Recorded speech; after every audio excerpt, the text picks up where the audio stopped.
अपने नए नए कारनामों और खोजों से चर्चा में रहने वाले चाइना ने अभी हाल ही में एक नया एक्सपेरिमेंट कर डाला, जिसे कहा जा रहा है कि उसने एक आर्टिफिशियल सूरज का निर्माण किया है। ये कृत्रिम सूरज क्या है और किस तरीके से ये क्वेश्चन आपके एग्जाम में इम्पोर्टेंट हो सकता है, इस चीज़ को जानने का इस वीडियो के माध्यम से हम प्रयास करेंगे। तो ये स्टार्ट करते हैं ये वीडियो। दोस्तों, इस समय आपकी स्क्रीन पर है जो चाइना का हाल ही का एक्सपेरिमेंट है, जिसके अंतर्गत ये कहा जा रहा है कि उसने एक आर्टिफिशियल सन बनाया है।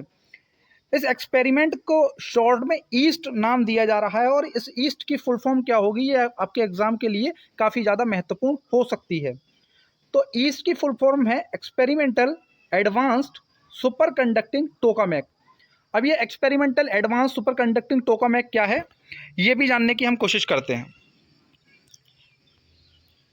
तो इससे जुड़े बिंदुओं को जानने के लिए जानना जरूरी है कि ये एक रिएक्टर है। ये क्या है? एक रिएक्टर है जिसे नाम दिया है HL2M टोकामैक रिएक्टर, और ये चीन का सबसे बड़ा और सबसे उन्नत परमाणु संलयन प्रौद्योगिकी अनुसंधान उपकरण है। वैज्ञानिकों को उम्मीद है कि यह उपकरण एक शक्तिशाली स्वच्छ ऊर्जा स्रोत के लिए मार्ग प्रशस्त करेगा।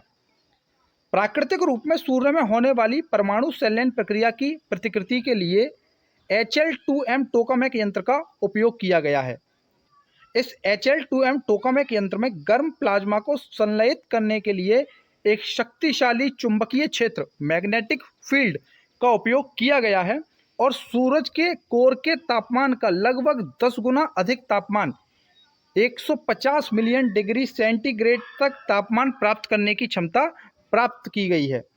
सिंचुआन प्रांत में स्थित यह रिएक्टर सामान्यतः कृत्रिम सूरज नाम से जाना जा रहा है, जो अत्यधिक गर्मी और ऊर्जा उत्पन्न करता है।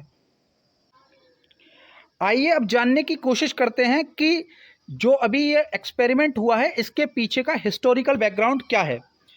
तो 1985 में एक इंटरनेशनल थर्मोन्यूक्लियर एक्सपेरिमेंट रिएक्टर की बनाने की तैयारी शुरू की गई थी, और इसमें लगभग 35 देशों ने अपनी सहभागिता जाहिर की।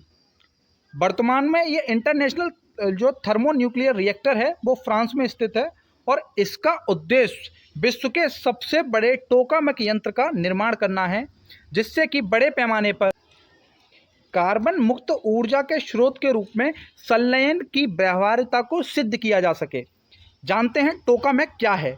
टोकामैक एक प्रायोगिक मशीन है जिसे संलयन की ऊर्जा का उपयोग करने के लिए डिज़ाइन किया जाता है।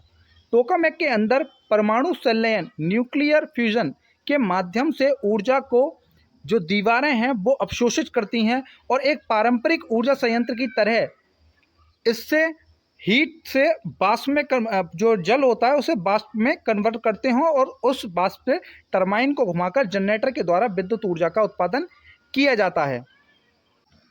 आपकी जानकारी के लिए बताना चाहेंगे कि जो न्यूक्लियर रिएक्शन होती हैं वो दो तरीके की होती हैं। एक नाभिकीय विखंडन की प्रक्रिया होती है और दूसरी होती है नाभिकीय संलयन की प्रक्रिया।